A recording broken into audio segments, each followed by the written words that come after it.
Good morning, everybody. I hope you're keeping well, and I hope you're able to get some time to enjoy the outdoors over the weekend. Um, Wednesday night, our midweek's happening 7:30, and we are hoping that we'll be able to get in touch with Mpatsu in Malawi. So that'll be a really special conversation, special night. The link for that is in the newsletter. If you don't have that and you would like to join us on Wednesday night, please get in touch with me. This morning we are reading from Mark chapter 11 and beginning to read at verse 12.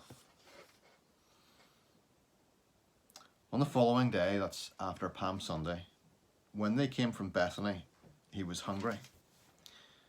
And seeing in the distance a fig tree in leaf, he went to see if he could find anything on it. When he came to it, he found nothing but leaves, for it was not the season for figs. And he said to it, "May no one ever eat fruit from you again." And his disciples heard it. And they came to Jerusalem, and he entered the temple and began to drive out those who sold and those who bought in the temple. And he overturned the tables of the money changers and the seats of those who sold pigeons. And he would not allow anyone to carry anything through the temple. And he was teaching them and saying to them, "Is it not written, 'My house shall be called a house of prayer for all the nations'? But you have made it a den of robbers." The chief priests and the scribes heard it and were seeking a way to destroy him, for they feared him, because all the crowd was astonished at his teaching. When evening came, they went out of the city. As they passed by in the morning, they saw the fig tree withered away to its roots. Peter remembered and said to him, "Rabbi, look, the fig tree that you cursed has withered." Jesus answered them, "Have faith in God. Truly I say to you, whoever says to this mountain, 'Be taken up and thrown into the sea,' and does not doubt in his heart, but believes that what he says will come to pass, it will be done for him. Therefore I tell you, whatever you ask in prayer, believe that you have received it, and it will be yours. Whenever you stand praying, forgive, if you have anything against anyone, so that your Father also who is in heaven may forgive you your trespasses."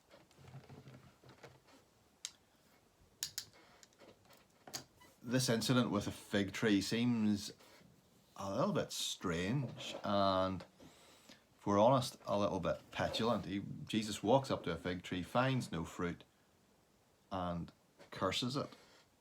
And we're told by Mark that it's not the season for figs. So what's going on?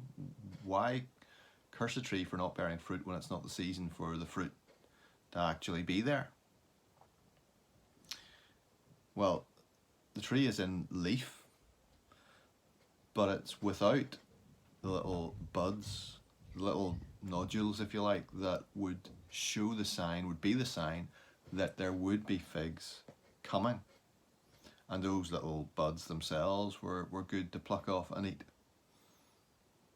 So when Jesus sees that there is no sign of fruit and no potential for fruit, that's when he curses the fig tree. The fig tree looks good from a distance because it's in leaf and it looks like it's flourishing.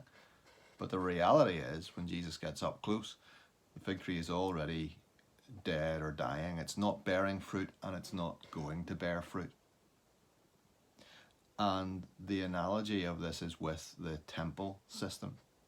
As Jesus walks into the temple, he walks into a system which looks good on the outside, which looks busy, which looks active. There's lots of activity going on all around the temple, all of it focused on the temple.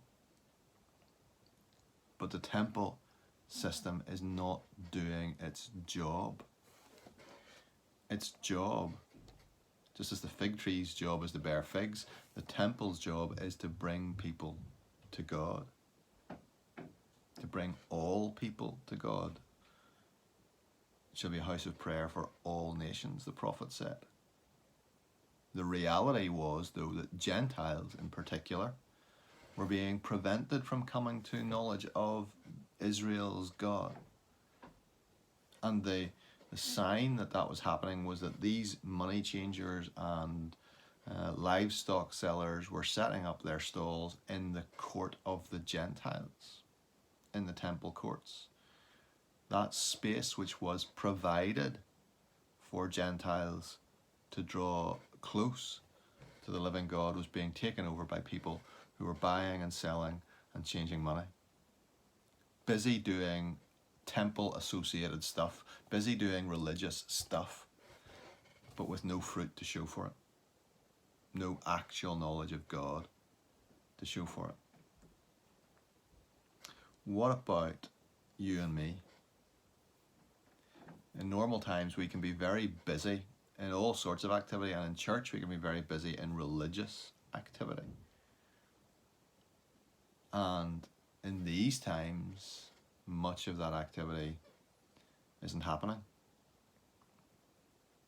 So right now is the time for us to focus on our relationship with God as disciples, as men and women, as boys and girls, to focus on our relationship with Him, to grow in Him.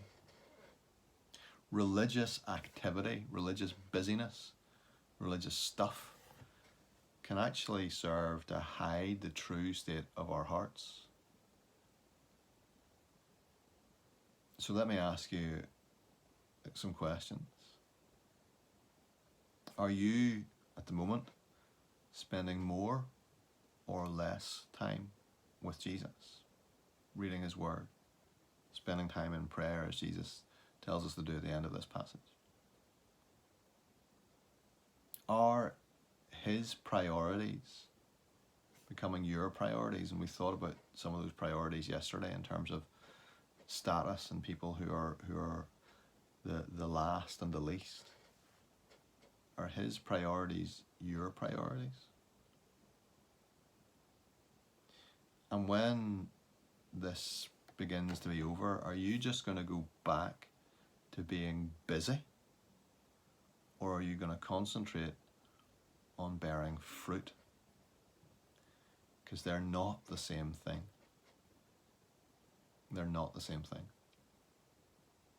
So let's commit ourselves now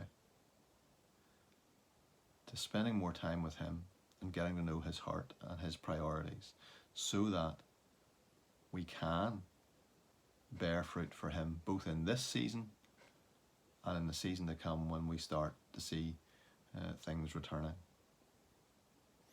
God bless.